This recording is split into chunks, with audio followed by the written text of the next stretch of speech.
우크라이나 군이 쿠르스크를 공격한 거는 깜짝 공격으로 상당히 러시아의 허를 찔렸다고 봐야 될 것 같습니다. 아주 대담한 도박을 했다고 해요. 그렇지만 시간이 지날수록 한계에 이제 봉착한 게 아니야. 객관적인 전력으로 보면 우크라이나는 서방의 지원 없으면 한 달도 못 버티게 돼 있습니다. 그래서 이번에 우크라이나 전쟁의 최대 수혜국은 저는 미국하고 거기 하나 더 추가하면 북한이라고 봐요.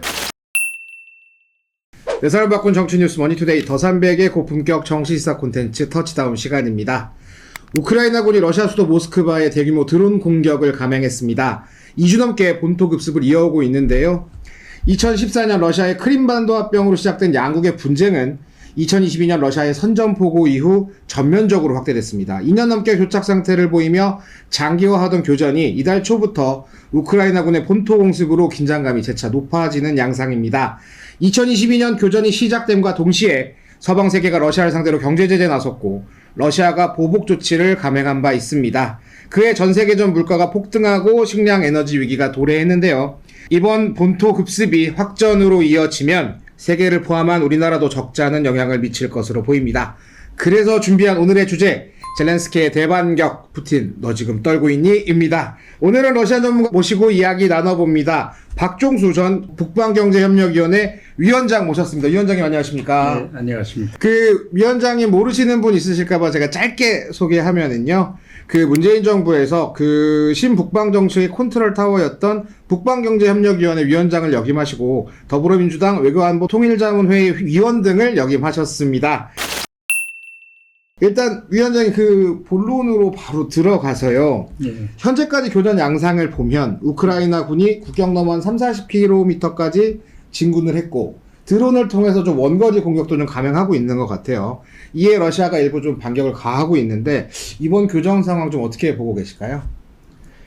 이번 우크라이나 군이 쿠르스크를 공격한 거는 깜짝 공격으로 상당히 러시아의 허를 찔렸다고 봐야 될 것 같습니다.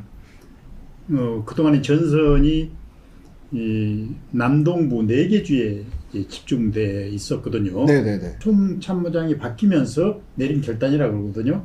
아주 그 대담한 도박을 했다고 해요.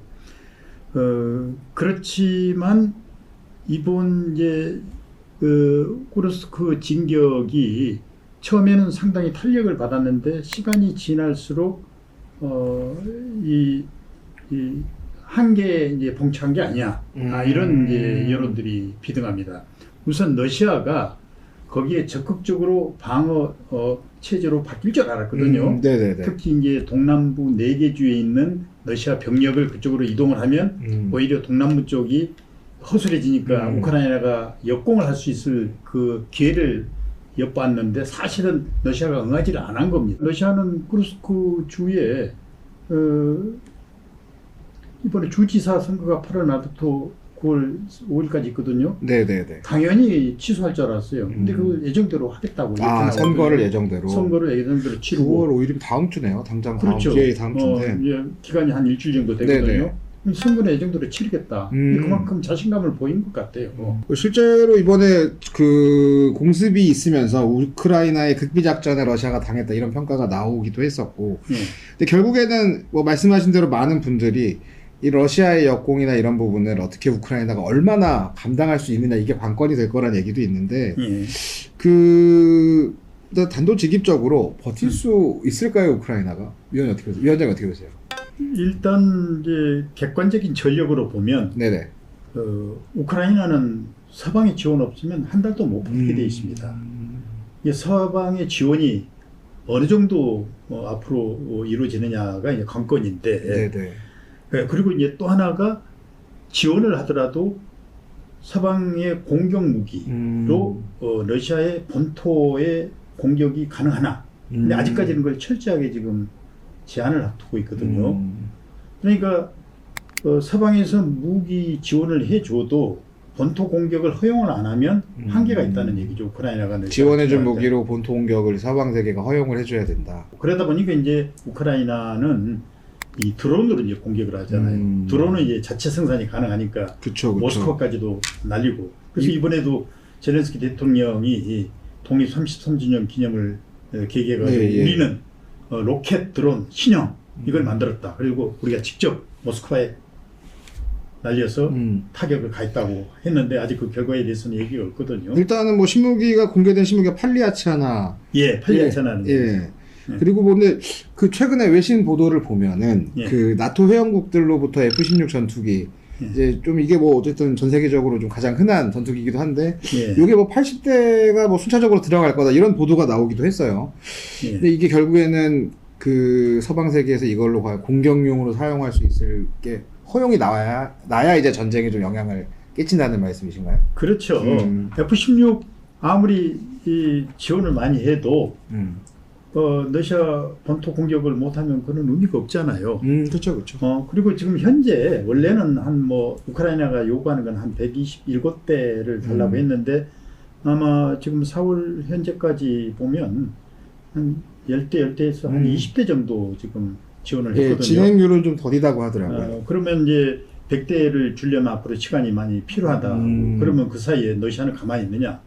이미 지금 그 F-16이 들어오는 그 루트를 계속 공격을 하고 있는 게 러시아 입장이거든요. 그러다 보니까 지원을 한다고 이게 다 되는 건 아닌 것 같아요. 그리고 또 문제는 장비만 지원 뭐예요? 그걸 운영할 수 있는 사람이 필요한데 조종사를 양성하는데 최소한 6개월에서 1년이 걸려요. 근데 지금 현재 우크라이나의 조종사를 10명을 지금 교육을 시켜서 투입을 하는데 그것도 지금 20대 초반 전투 경험이 전혀 없는 비행 경험이 없는 이런 그 이제 조종사죠. 그러다 보니까 과연 그 조종사 가지고 설령 본토 공격을 시키더라도 가능하겠느냐 이런 이제 의구심을 갖는 거죠. 하긴 숙련된 조종사 하면 양성하는데 시간도 많이 걸리고 비용도 많이 드는데 부담스러울 수 있겠네요. 근데 그 조금 근데 그 말씀하신 대로 과연 이제 허가 이게 되게 중요한 포인트 같은데 서방 세계 움직임 보면 그 조금 2년 전 2022년 초기보다는 조금 다른 모습이에요. 이번에 뭐 무기 지원도 그렇지만 그 미국도 그 원래 미국산 전투기가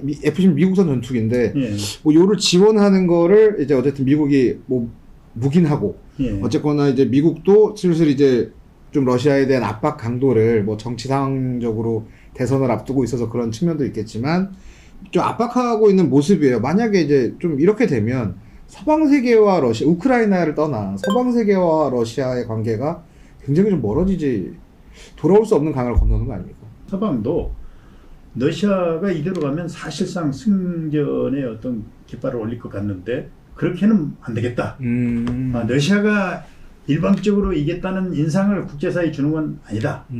여하튼 뭐 그냥 적당히 좀 더 우세했다는 정도로 해서 휴전을 하더라도 해야지. 그러다 보니까 이제 끊임없는 견제를 날리고 F-16을 주는 것도 그런 의미예요. 제가 잘 이해했는지는 모르겠는데 말씀해 주신 거를 보면은 이제 러시아가 이기더라도 모양새 좋게 그렇죠. 이기기를 바라는 게 서방 세계 약간 속내일 수도 있겠네요. 어떻게 보면. 그렇죠. 뭐 이기긴 했지만 뭐 그래도 뭐 세임 비슷했다. 뭐 이런 정도의 뭐 인상을 줘야 되는데 현재로서는 러시아가 우세한 상황에서 종전을 할 개연성이 있다는 얘기죠. 이거는 용납 못하겠다. 그렇죠. 이런 입장이죠. 자칫하다가는 러시아에 너무 키워주는 꼴이 될 수도 그렇죠. 있으니까. 일단은 그 양측의 전면전이 시작되면서 2022년 처음 러시아가 공습했던 때가 얘기를 안 할 수가 없을 것 같아요. 그래서 일단 당시에도 뭐 비슷한 문제가 계속 제기가 됐었는데 곧 추워지지 않습니까? 지금 뭐 엄청 폭염도 이제 한풀 꺾인 것 같긴 한데 추워지면 유럽이 당시에 러시아 가스 의존도를 막 급격하게 낮추겠다고 했지만 또 이렇게 뭐 낮추긴 일부 줄이긴 했지만 그 비중이 크진 않았고 어쨌든 이런 식으로 전개되다 보면 가스값이 불안정해지거나 뭐 그 당시에도 뭐 굉장히 이런 여러 에너지 문제가 좀 도래했었는데 뭐 이번에도 좀 비슷한 상황이 발생할 수 있지 않을까요? 그 가장 우려했던 부분이 개전하자마자 겨울을 어떻게 났느냐 유럽이. 그렇죠. 이거였죠. 그래서 사실은 가스는 유럽에 공급하는 걸로 서로 합의를 본 거예요. 외형적으로는 러시아 제재를 가하면서 모든 원자재나 이런 걸 다 중단을 한다고 했는데 내부적으로는 그 천연가스는 공급을 했거든요. 100%는 다 안 했지만 그쵸. 일부는 이제 미국이 셀가스를 유럽에 수출해 된 거죠. 근데 셀가스는 보니까 러시아산보다도 한 30% 이상이 비싼 거예요. 맞아요. 그런 내부의 그 암묵적인 비록 제재를 가해도 이거는 잘못하면 제재를 가한 유럽이 오히려 더 수세에 몰릴 수 있다는 것 때문에 그건 어느 정도 용인이 됐고 지금도 제재를 하지만 내부적으로는 거래하고 있는 것들이 많이 있거든요. 그쵸. 예. 그런데 이제 우크라이나도 문제죠. 우크라이나도 사실은 러시아 가스를 그동안에 많이 썼고 원유를 많이 썼는데 이거를 이제 중단했을 때는 자체 그 내부의 그 겨울 월동 준비도 심각한 거죠. 그래서 거기에다가 러시아가 그동안에 우크라이나의 에너지 시설을 집중적으로 타격을 가해요. 올 겨울에 상당히 날씨가 추워진다면 우크라이나도 쉽지 않을 거라는 얘기죠. 그러니까 우크라이나 플러스 유럽 이런 나라들까지도 지금 에너지 문제가 이제 초미의 관심사죠. 그래서 이번에 우크라이나가 쿠르스크 주를 공격한 것은 그 지역에 이 유럽으로 나가는 파이프라인 스테이션이 있거든요. 아, 그래요? 예. 그 지역을 장악을 하기 위한 목적도 어느 정도 있었던 거죠. 왜냐하면 거기를 장악함으로 인해서 그 파이프라인을 통해서 가스나 원유를 공급받은 난방용 가스 가격이 오르면서 물가 인상이나 그렇죠. 여러 이게 연쇄적인 또 경제적인 위기가 도래할 수 있으니까 참 이번 그 이전 전과 마찬가지로 참 그런 부분에서 이해관계가 되게 밀접한데 그래서 그런지 되게 흥미로운 게 그 보통 전쟁이 시작되면 양 진영 간의 교역이 끊기는 걸로 시작이 되는데 이거는 그래서 그런지 약간 좀 계속 교역은 하면서 또 대립은 하면서 약간 이런 식으로 진단이 됐던 것 같아요. 그래서 일단은 근데 지금 유럽은 물론이고 우리나라도 러시아랑 교역을 뭐 아예 끄는 건 아닌데 이게 이런 전면전이 만약 이번 전면전이 그러니까 이제 올 겨울을 되게 위기에 유럽과 우크라이나를 위기에 빠뜨릴 수 있다 이렇게 진단하셨는데 그럼 만약에 요 극복을 넘긴다면 아무 향후에도 이런 양측의 이런 뭐 확전과 관계없이 이렇게 전쟁과 경제를 동시에 가져가는 요런 뭐 시스템, 요런 체계가 좀 유지될 거라고 좀 생각하시나요? 일단 이번에 그 전쟁의 성격을 한번 면밀히 분석을 해볼 필요가 있습니다. 당연히 이제 군사 전쟁이죠. 서로 이제 치열한 전투를 벌이고 있는데 거기에 더 중요한 거는 경제 전쟁입니다. 러시아가 지금 오히려 전쟁으로 인해서 경제가 더 어려워지는 게 아니라 호황을 누리고 있는 거예요. 2023년 작년만 해도 유일하게 러시아가 3.2% 경제 성장을 했거든요. 예, 맞습니다. 서방은 다 경제 하락, 미국만 제하고. 미국. 그래서 이번에 우크라이나 전쟁의 최대 수혜국은 저는 미국하고 거기 하나 더 추가하면 북한이라고 봐요. 아, 북한까지. 네, 두 나라를 제하고는 그리고 또 러시아는 전쟁 당사국이니까 3.2% 정도 성장만 해도 대단한 거였죠. 원래 국제사에서는 뭐 마이너스 성장까지 예고를 했었는데 전혀 그거 아니고 피해를 본 나라들이 유럽국이에요. 유럽 국가들 독일이나 뭐 프랑스 이런 나라들은 거의 뭐 0%대 마이너스까지 갔거든요. 최대 피해를 본 거예요. 그러니까 결국 전쟁의 결과로 의해서 예를 들어 스웨덴 전 총리 같은 경우는 이번 우크라이나 전쟁의 최대 피해는 독일하고 이렇게 노골적으로 얘기해요. 왜냐면 특히 북쪽의 그 노드스트림 2 그게 이제 폭파됐잖아요. 맞습니다. 그건 바로 독일로 연결되는 가스관인데 그걸 폭파시켜 버리니까 독일은 더 이상 싼 러시아 에너지를 도입을 할 수가 없는 거죠. 이 부분을 우리가 면밀히 봐야 돼요. 이게 이미 동참을 했지만 동참한 나라조차도 적극적으로 이행을 안 하고 있는 거예요. 이번에 3월 달에 러시아의 그 농축 우라늄 이거를 이제 수입을 안 하겠다고 대통령이 설명을 했거든요. 설명한다고 바로 집행은 아니에요. 그쵸. 근데 그게 1994년부터 미국의 민간 방산 시설 94개에서 계속 썼던 러시아의 농축 우라늄이에요. 근데 이게 연간 20억 달러에 해당되는 거예요. 미국의 거의 20%에 또 해당되는 그 농축우라는 걸 사용하고 있거든요. 그거를 그동안에는 이 제재를 가하면서도 중단 안 시켰어요. 근데 이번에 시켰거든요. 네. 예, 일단은 서명만 했지. 네네. 그러니까 당장 러시아가 아마 미국이 더 어려울걸? 우리 러시아는 딴 데 팔 수 있어. 대체 시장이 얼마든지 있어. 아니나 다를까? 당장 이번에 북한에 푸틴이 가가지고 농축우라늄 그거 사라고 저기는 100% 했을 거예요. 그리고 베트남 가서 또 바로 그 얘기하고. 그러니까 우리는 대체 시장이 있다. 거기 안 팔아도 미국 니들 안 팔아도 시장이 있다고요. 오히려 어려운 건 미국이다. 이런 얘기까지 한 거거든요. 그러니까 실제 제재를 가한 나라들이 더 어려운 거예요. 제재를 당한 나라들보다. 제재를 당한 쪽에 같이 연대를 했던 중국, 인도, 중동, 기타 나라들은 다 거의 4% 이상 대 성장을 한 거예요. 얼마 전에 그 문재인 정부 그 국립외교원장 지내셨던 예. 김준영 조국혁신당 의원이 예. 저희 채널에 출연을 하셔가지고 트럼프가 당선이 되면 예. 그 러우 사태의 실마리가 생각보다 쉽게 풀릴 수 있다. 뭐 이런 전망을 내놓기도 하셨어요. 예. 이제 뭐 미국 곧 대선이고 현재 예. 카멀라 해리스 부통령이랑 도널드 트럼프 전 미국 대통령 이렇게 두 분 레이스가 진행되고 있는데 요 대선 결과와 이 예. 러우 전쟁과 좀 어떤 상관관계가 어떻게 있다고 생각하세요? 당연히 상관관계가 있죠. 네네네. 이 전쟁 자체가 사실상 미국과 러시아의 대리전이거든요. 그렇죠. 우크라이나가 전면에 나섰지만 미국이 뒤에서 다 지원을 하고 있고, 뭐 그렇게 본다면 당연히 미국 대선의 영향은 클 수밖에 없고, 특히 트럼프는 아예 공공연하게 지금 선거 과정에서 얘기를 했잖아요. 내가 당선되면 바로 그 다음날 종전을 시키겠다고. 만약 평화 선언을 종전을 안 하면 지원 안 하겠다고. 뭐 이 정도까지 지금 노골적으로 얘기를 하고 있고, 그리고 이제 국제사회 자체도 전쟁은 빨리 끝내자. 얼마 전에 노벨상 수상자 51명이 성명서를 발표했잖아요. 이 전쟁을 위해서 얼마나 많은 아동들이 희생을 당하고, 우크라이나 전쟁뿐만 아니라 이스라엘 하마스 전쟁도 마찬가지잖아요. 그리고 우크라이나 국민들도 처음에는 절대 우리 영토를 포커스는 안 된다는 게 뭐 80% 이 정도였어요. 근데 지금은 그게 갈수록 줄어들어가요. 그래서 지금 30%에서 40%가 우리 영토 그냥 줘도 좋겠다. 제발 전쟁 그만하자. 이런 분위기로 이제 가고 있는 거죠.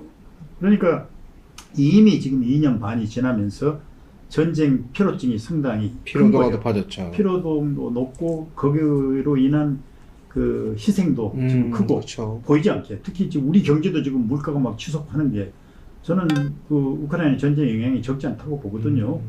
당장 그 원가가 제대로 공급이 안 됐을 때 오는 여러 가지 그 상품 제조 과정의 그 단가는 올라갈 수밖에 없거든요. 그 피해가 지금 보이지 않게 지금 저희들도 받고 있는 거죠. 그래서 미국의 대선은 해리스가 설령된다고 해도 이런 그 전반적인 분위기는 무시할 수 없지 않겠느냐 하는 이제 생각이 들어요. 그렇지만 분명한 거는 군사 전쟁은 예를 들어서 종전을 했다고 하죠. 저는 네네. 종전은 쉽지 않다고 봐요. 네네. 왜냐하면 양측 간에 종전에 대한 조건이 너무 첨예하기 때문에. 종전은 쉽지 않다. 다만 우리 한국식으로 한국 전쟁식으로 휴전 협정이 될 가능성이 많다는 거고. 약간 그 휴전을 띈 약간 사실상의 종전을 그렇죠. 양쪽의 모두가 명분을 살릴 수 있는. 경제 전쟁은 이거는 좀 더 오래 갈 걸로 봐요. 군사 전쟁이 휴전을 했다고 하더라도 지금 서방이 특히 유엔과 미국이 대로 제재를 가한 그 분야가 얼마나 방대해요. 그렇죠, 그렇죠. 전 서방이 다 지금 거의 동참을 하고 있잖아요. 그리고 양쪽 모두 약간 보호무역을 좀 택하고 그렇죠. 있고. 지금 이제 일종의 보호무역 분위기로 지금 가고 있잖아요. 네네. 그런데 지금 러시아 입장에서는 가장 초미의 관심이 바로 이 제재를 무력화시키는 거예요. 또 북한도 마찬가지예요. 그래서 이번에 푸틴 대통령이 북한에 가서 이거 제재를 무력화시키는 그 작업을 지금 시작하는 거예요. 그러니까 이런 그 양측의 첨예한 입장이 대립이기 때문에 경제 전쟁은 계속 지속이 될 가능성이 있다라는 게 제 생각입니다. 뭐 뉴 노멀이라는 얘기도 많이 나왔는데 지금 그 위원장님 전망대로라면 뭐 약간 이렇게 뭐 경제 체제나 경제적 측면에서의 새로운 냉전 체제 같은 게 좀 생길 수도 있다는 좀 그렇게 보시는 거세요? 사실 이미 이 경제 전쟁 냉전이 시작이 됐다고 봐요. 신냉전은. 네네. 그런데 저는 이제 우리가 좀 더 면밀히 분석해봐야 될 부분이 이번에 우크라이나 전쟁을 계기로 해서 경제 블록이 형성이 됐다고 보거든요. 경제 블록. 그게 이제 서방의 G7을 중심으로 한 네. 블록과 네. 그 다음에 러시아하고 중국이 주축이 되는 브릭스 국가 거기에 또 러시아의 경제 블록인 유라시아 경제연합 네네네. 이것까지 그래서 큰 축은 G7과 브릭스 플러스 유라시아 경제연합 이런데 이제까지 G7의 GDP가 브릭스를 항시 넘어섰는데. 앞섰는데. 그런데 작년 말부로 구매력 기준으로 브릭스가 G7을 무려 7% 앞섰습니다. GDP가. 이거는 처음 있는 일이에요. 그리고 지금 올해 10월 달에 러시아 까잔에서 브릭스 정상회의를 개최를 하거든요. 네네네. 이미 작년 남아공항에서 브릭스 정상회담을 개최할 때 원래 5개국에서 6개가 신규 회원으로 가입을 했잖아요. 그래서 네. 올해 1월부로 정식 회원이 됐어요. 정식 회원이 된 11개 브릭스 국가의 볼륨이 아까 그 GDP 기준으로 해서도 이미 7%를 앞서고 있는데 인구로 보면 51억 대 81억이에요. 이게 전 세계 81억 중에 51억이 바로 브릭스의 11개국이에요. 이 구매력이 대단하다는 얘기예요. 그러면 앞으로 가입할 나라들이 지금 30여 개국이 더 신청을 하겠다고 나서고 있거든요. 아마 10월 달에 신청을 할 나라들은 베트남, 뭐 인도네시아 이런 데는 이미 지금 이제 동남아시아 쪽이 좀 동남아 네, 그쵸. 인구 많은 데 있잖아요. 네네네. 또 들어가요.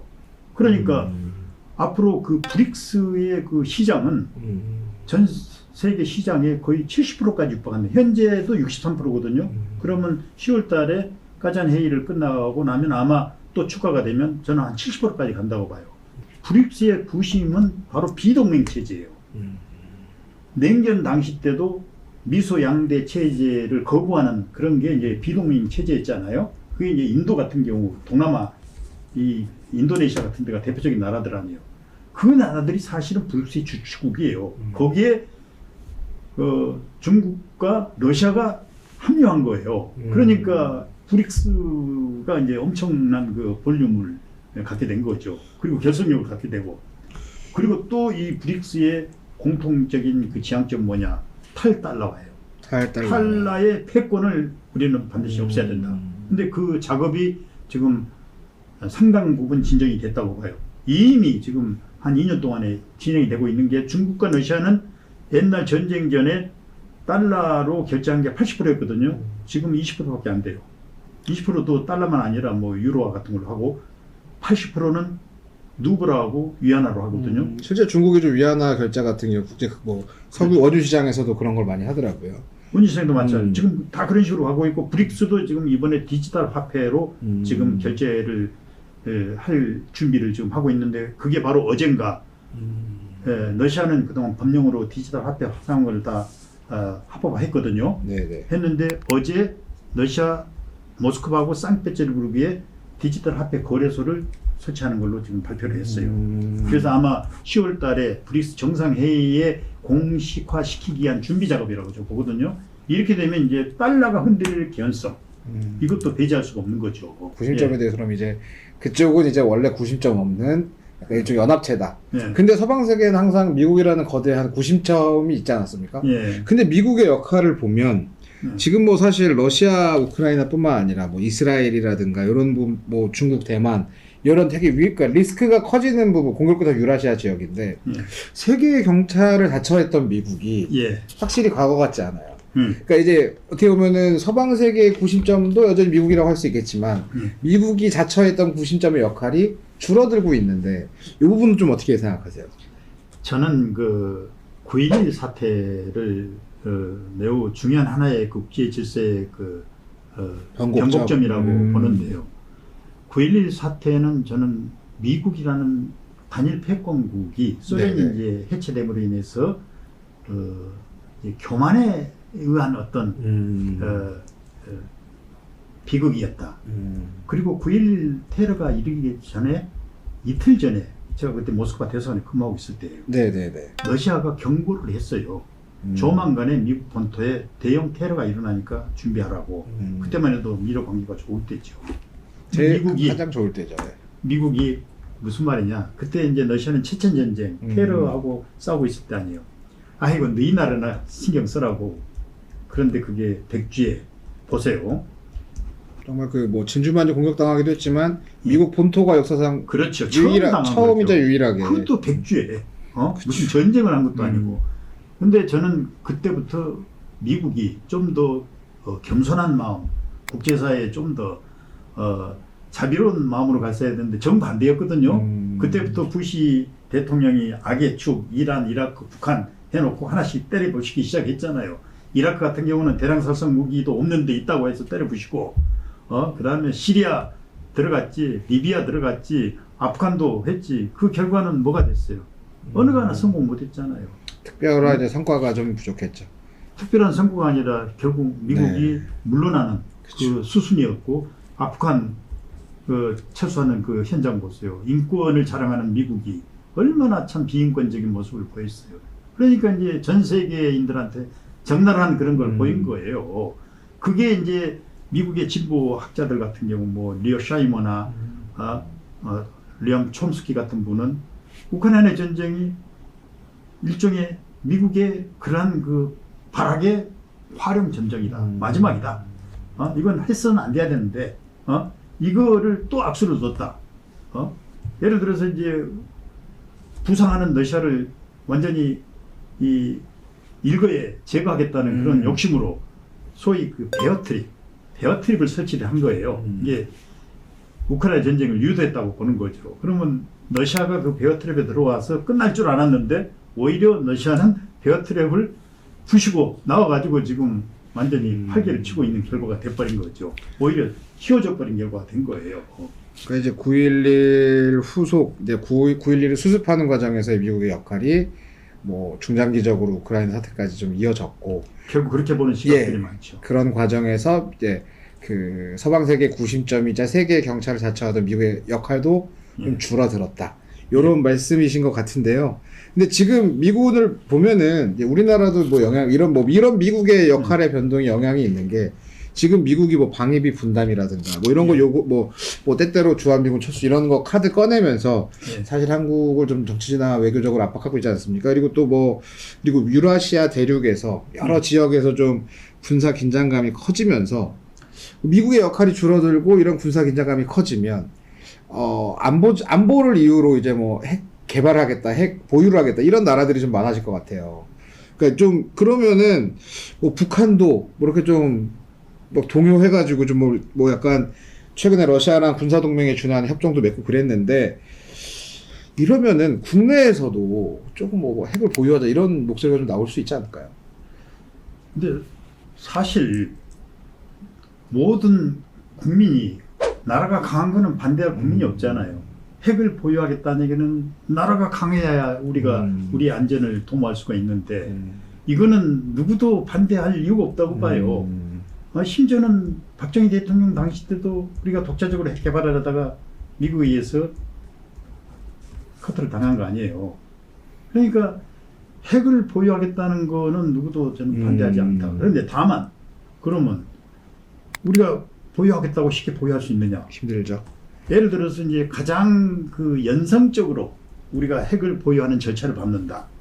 그렇다면 이제 당장 미국한테 동의를 얻어야 되잖아요. 네네. 지금 미국의 동의 없이는 플루토늄 정제 기술도 지금 우리가 활용할 수 없는 재처리 시설도 지금 못 갖추는 이런 상황이거든요. 그러니까 첫 번째가 미국한테 동의를 받아야 된다는 얘기죠. 그렇다고 해서 그러면 백주에 미국이 동의하겠다고 나선다. 그러면 딴 나라는 가만히 있냐는 얘기죠. 그러면 이제 이것도 한미 간에 아주 은밀하게 해줘야 되는데 그러면 과연 그게 제대로 진행이 되겠느냐. 그러면 미국은 한국만 핵을 보유하게 하고 일본은 가만히 놔두겠느냐. 핵을 보유하게 한다면 일본을 먼저 기회를 주지 한국을 먼저 주겠느냐. 이것도 우리가 한번 생각을 해봐야 되고 그리고 또 우리는 통상국이잖아요. 경제 제재에 들어가면 큰일 나죠. 견뎌내겠나? 과연 그게 가능하겠느냐? 수출 중심의 국가기 때문에. 그렇죠. 우리는 수출로 가지고 먹고 사는 나라인데 핵 개발한다는 순간 이제 경제 제재가 시작되는데 그걸 얼마나 버틸 수 있느냐? 뭐 그걸 각오하고도 우리가 핵을 보유하겠다. 그렇다면 모르겠는데 그러기까지는 너무 많은 그 희생이 따르고 또 그렇게 되면 핵 도미노가 일어날 수밖에 없는 게 대만, 일본은 이제 뭐 여차하면 이제 핵 폭탄 뭐 수백 개도 만들 수 있다 그러잖아요. 우리보다 훨씬 여건이 좋잖아요. 이런 그 문제를 볼 때 핵을 갖고 싶은 우리의 노망은 있지만 현실화 시키는 것은 그렇게 간단한 건 아니라는 게 생각입니다. 국제 정세가 이렇게 불안정해지는데 한국은 현실적으로 핵을 보유하기 힘들고 미국은 이제 그 세계 경찰 역할을 슬슬 내려놓으려 하고 근데 뭐 이런 복잡한 상황 속에서 한국은 좀 어떤 역할이나 어떤 외교적 정책을 좀 써야 된다고 생각을 하세요?